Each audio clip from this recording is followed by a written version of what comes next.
just like anything, when you write over and over and over again, you tend to not only get used to the sound of your own voice lyrically, but your writing gets better, and you don't write in cliches. I think the things that when we hear them, the same way when someone hears their own voice for the first time, like on a recording or something, they're like, ah, yikes, that's me, that's what I sound like, or there's a similarity in lyric writing, and I think that the things that we dislike the most are the things that are the cliches, Like if you heard yourself say something that you've heard a million times in another song, you're going to think it sounds silly because it's maybe not meaningful enough, or it's not grand enough, or it's not colorful enough.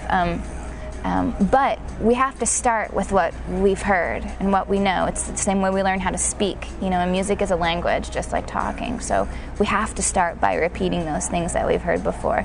So I think the people that get to the part where they're writing really good music or really good lyrics are the people who allow themselves to let the crap come out first, because it has to come out first. Those are the things. And finding some way to love that first bit of stuff that comes out that's just, you don't end up keeping for anything. I think that's a big key for people to get to that next level of songwriting and to continue to grow as a songwriter or as a player. I think that anything that you feel strongly about is a good topic for writing. I don't think anything should be off the table. I don't feel like, for me personally, that anything is off the table. There's not anything that I won't write about. There are certain ways maybe that I would approach different topics, I think. And maybe that's something to be considered. I would think that if I was going to approach something really like something that required a lot of care or a lot of sensitivity, like talking about the war in a wartime when people are in another country risking their lives for ours maybe, or for someone else's. Or when genocide is going on in another country, talking about, that's a subject matter that, as a songwriter, I would want to approach very carefully. For me personally, I would tend to want to try to paint it in a perspective, maybe, or put it inside a frame that might surprise someone or make someone see it a little bit differently, as opposed to just singing about how awful it is, singing about how bad it is, singing about how messed up things are. I feel like when I first started writing, I might write a little bit more harshly like that. But I don't feel like anything really comes out of that for me personally. Having played for as many people as I've played for at this point, I don't feel like it really accomplishes that much. So I want to find a way to be more compassionate when I write, like to reach out so that people hear it in a new way. People know things are bad. People know there's bad out in the world, and they know that things get nasty sometimes.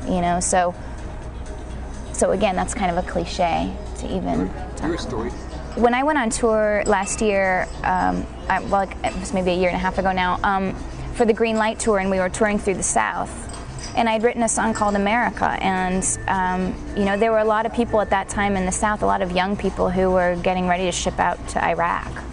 And some of them were at our shows, and I was singing a song, and part of the lyrics of the song were, "Get over your dreams, America," and these people, these young men would approach me after the show, especially, the ones in uniform, and be like, hey, they'd be personally offended by some of that, and want to sit down and talk with me about exactly what I was trying to say and how, important it was to be careful at a time like this with what I said, and it was very, from their end, it was very defensive. It was not a, I want to share something with you. It was a hey kind of point of view, and which scared me to death at first. I'd never had anyone come up to me like that and be like this at me about something that I had written.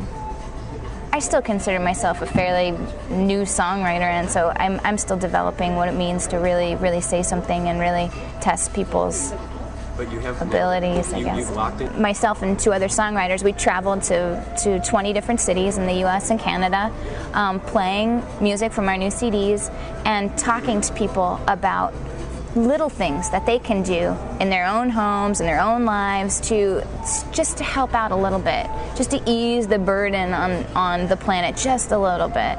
When I sit down and I'm feeling like writing, usually I think we're all like, there's just such a subconscious level to the way that we think about things and the things that we do. I think that we all have a song inside us waiting to be written at any given time. I can't always lock into or pull out what's going on in my own mind. It's a difficult thing, but generally, just being open to it, sitting down and saying, I'm not sure what I'm going to write.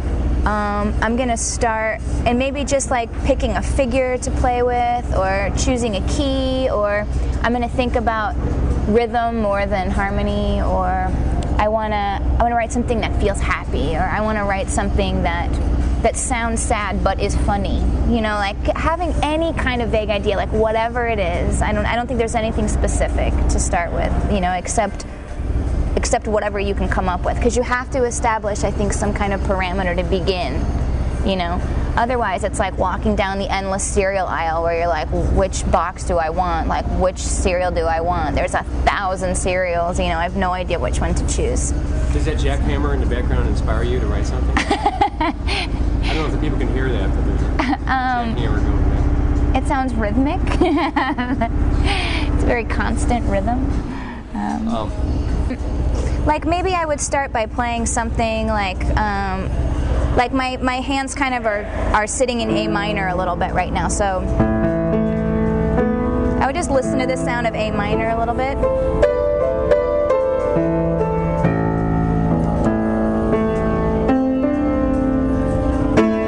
And then maybe if there's nothing too rhythmic going on or no pattern that I'm repeating, I'm going to look for another chord change probably.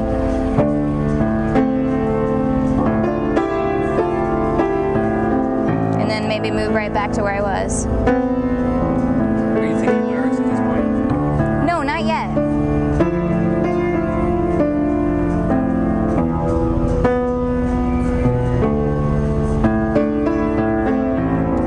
So I think once I kind of get to the end of a progression, like that sounded like a progression to me by the time I got to the end of it.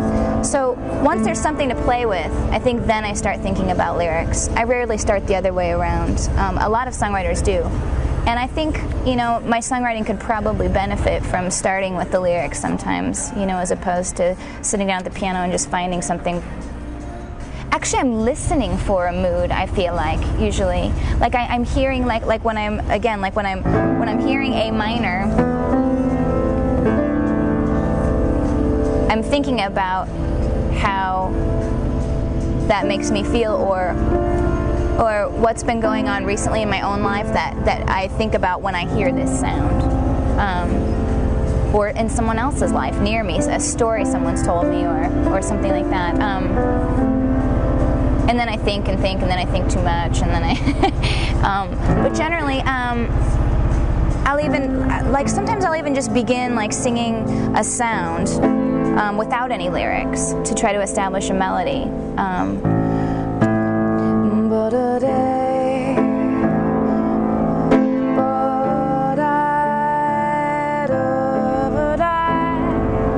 I would start with something like that. And already I'm using syllables. Ba-de, ba-da. I have a jazz background, so I tend to kind of stay in those scat syllables kind of come out. But sometimes they'll just form slowly into words, and that's the subconscious part where maybe if you don't have any idea what you're writing a song about, and you're feeling a mood and you're hearing a sound, maybe the words that are coming out are leading you towards what you're trying to say. In that way, writing is very healing also. It's a release for what you're thinking about. It's kind of like dreaming a little bit.